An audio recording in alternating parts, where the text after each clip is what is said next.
Hero Vijay వ్యవహారంలో Pawan Kalyan involve అయ్యారన్నది కాదు, అబద్ధం అని నేను అప్పుడే చెప్పాను. అతను ఢిల్లీ వెళ్తుంటే దానికి అల్లేశారు. వాస్తవంగా ఢిల్లీ వెళ్ళింది సిబిఐ దర్యాప్తు కోసం.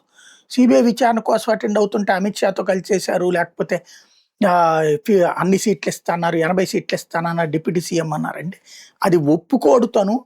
ఏ హీరో అయినా సరే, మొదట చిరంజీవి అయినా, లేకపోతే విజయకాంత్ అయినా, శరత్ కుమార్ అయినా, ఇట్లాగా ఎవరు కూడా ముందు ఒప్పుకోరు. సీఎంలే కావాలని కోరుకుంటారు. ముందే ఒప్పుకుంటే కేడర్ ముందు చులకనవుతారు. ఈవెన్ పవన్ కళ్యాణ్ ముందు సీఎం కావాలని అనుకున్నారు.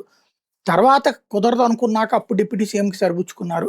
పవన్ కళ్యాణ్ ఆ మొక్క చెప్తే అంగీకరించే పరిస్థితిలో విజయ్ ఉండడు, విజయ్ ఫ్యాన్స్ ఉండరు అన్నటువంటిది ఇంతకుముందే ప్రస్తావించుకున్నాం. ఇప్పుడు విజయ్ పార్టీ వాళ్ళు ఒక ఎదవ నాటకాలు బిగించేశారు. మొన్న ఈ మధ్యన ఎట్టయితే ఏది మేము ఆ పని చేస్తాం, ఈ పని చేస్తాం అంటూ పెద్ద పెద్ద వార్నింగ్లు ఇచ్చినటువంటి పార్టీకి సంబంధించిన నాయకులు ఇప్పుడు లేదు, ఏది 50% సీట్లు ఇద్దాం అనుకున్నదట బీజేపీ. సీఎం కూడా ఇద్దాం అనుకుందంట. అప్పుడు ఏఐఏడీఎంకే వాళ్ళు వెళ్ళి కొత్తగా వాళ్ళ దోవన వాళ్ళు చూసుకుని ఉండేవాళ్ళు. వీళ్ళు ఒక నాటకం అనమాట.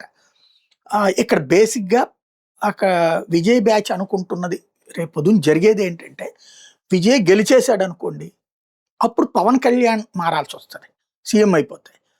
విజయ్ ఓడాడు అనుకోండి, అప్పుడు విజయ్ మారాల్సి వస్తుంది పవన్ని చూసి డిప్యూటీ సీఎం. అంతే తప్పించి ఇప్పటికిప్పుడైతే విజయ్ ఏ పొత్తు పెట్టుకోవడానికి సిద్ధంగా లేడు. ఒంటరిగా పోయి చూసి అప్పుడు రాజకీయం తెలుసుకుంటాడు.